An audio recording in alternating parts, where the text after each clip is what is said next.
Greetings and welcome to this edition of Positronic Hypersonic. I'm Barry P. Cook, and I'm here to do a breakdown and review for you of the latest episode of Agatha All Along. It was called Through Many Miles of Tricks and Trials. And as it starts, the coven begins making its way down the road.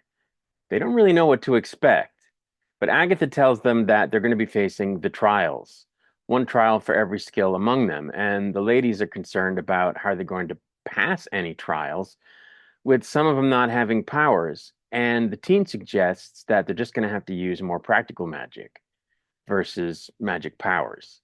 The ladies then realize that the teen has a sigil on him, which is what's keeping him from saying his name and whatnot. Through all of this, Mrs. Hart is not taking it well, that she's essentially been kidnapped, and she wanders off on her own, at which point the ground starts bubbling beneath her and something ends up grabbing her as she tries to save her purse from sinking.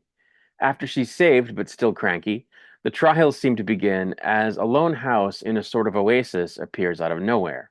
When the coven reaches and enters the house, they find it to be quite luxurious, and it changes all of their clothes and appearances to match. In the house, they find an invitation to the first trial, which contains a riddle.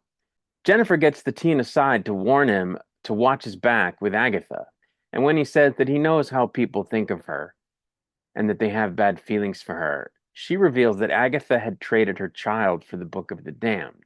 She then mentions how no one knows what happened to the child, and that he could be anything from dead to a demon to an agent of Mephisto. And she says that Agatha probably wouldn't recognize him if he knocked on her door, which is very interesting. The witches share some wine as a 30-minute timer begins, but Agatha dumps her wine in a potted plant, only to have it refill itself, as Teen notices that Alice has a tattoo which her mother made her get because all of the women in her family are cursed. Apparently, it's a ward. It turns out that Agatha's lucky she didn't drink her wine because it was poisoned, and the faces of everyone who did drink it start to morph into really puffy, swollen monster faces. It doesn't last long, which causes one of the witches to realize what type of poison it was and that it will eventually kill them. But the others tell her that she has to drink it because it's part of the trial. She's reluctant until the teen says that he'll drink it in her place, but she vehemently objects and stops him before going ahead and drinking it herself. Mrs. Hart starts to hallucinate that she's witnessing Wanda hurt someone, and Agatha tells Jennifer that it's time for her to start brewing an antidote. The ladies begin to look for the ingredients that Jen will need, but they're interrupted in their work by hallucinations. Jen hallucinates an old-timey doctor of some kind who tries to drown her. Alice hallucinates her mother trying to commit suicide. The witches then realize that somehow the house has been surrounded by the ocean, and that the glass all around the house is probably not going to hold very long. They begin brewing an antidote in the sink as Agatha starts to hallucinate that she's hearing the sound of a crying baby in a bassinet, which moves her to tears, but when she removes the blanket, instead of finding a baby, she finds the Book of the Damned, or what looked like it. The time counts down to under a minute, and Jen starts to panic that they're going to die as the potion seems not to be coalescing the way it's supposed to. But Agatha talks her down, reminding her that they took her power, but they can't take her knowledge. And she realizes what ingredient she had forgotten, which turns out to be the blood of the not poisoned.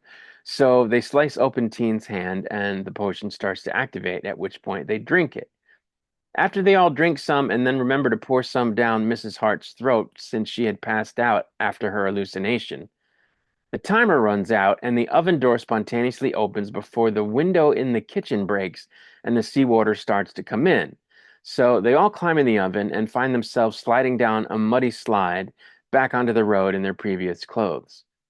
Teen then discovers that Mrs. Hart didn't survive, and when he says it out loud, Agatha seems to have forgotten who she is, and that's where the episode ended. So if you saw my review last week of the two-episode premiere, you know that I said I enjoyed the show and I thought it was okay, but that it didn't blow me away, and it's just more of the same this week. I think this is a good show, but there's nothing great about it.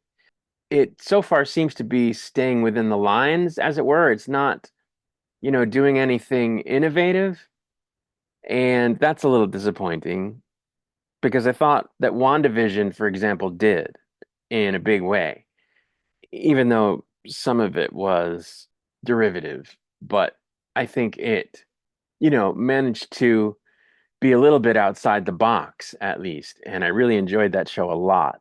But this show isn't doing that. It's very much by the numbers, and that's okay. It's serviceable, but it's not great. I do continue to really like Catherine Hahn, and I think the other actresses are doing a good job. I think the kid is doing a good job, but it's not spectacular by any stretch of the imagination. They are, developing the characters, and they are slowly putting a puzzle together in some ways. So it's not just, you know, in the moment, in the moment, in the moment. They are doing things that I think are building to various reveals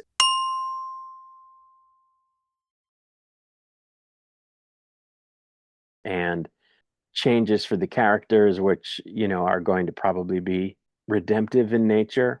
And I like that. And so once that starts to really happen, I think I'll be more impressed with the show. But they're still kind of laying the groundwork for that, which is good. You don't want them to jump ahead. You want them to lay the groundwork, but it's very tepid the way they're doing it.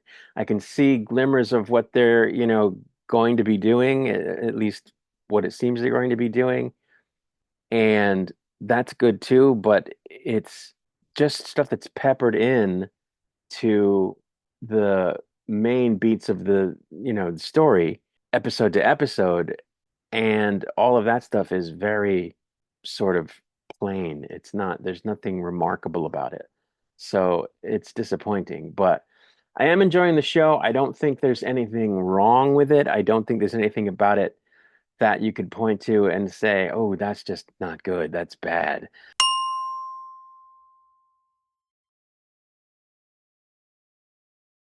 I don't think there's anything bad in the show. I just think it's very, tepid and by the numbers and just not very exciting, not very thought-provoking, I mean, like I said, they are putting together some puzzles and you kind of wonder about that, but it doesn't, you don't turn it off and go, God, that really made me think about XYZ or ABC, because it doesn't. It's just very, middle of the road storytelling, which isn't terrible. So, I am liking the show, and I'm happy that they made it.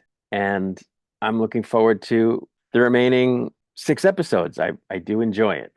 I just have to be honest and say that it's not any great shakes. So there you have it. I'm going to get out of here for now. I'll be back to do a breakdown and review of the next episode once it's released. Until I return, I wish you peace and long life.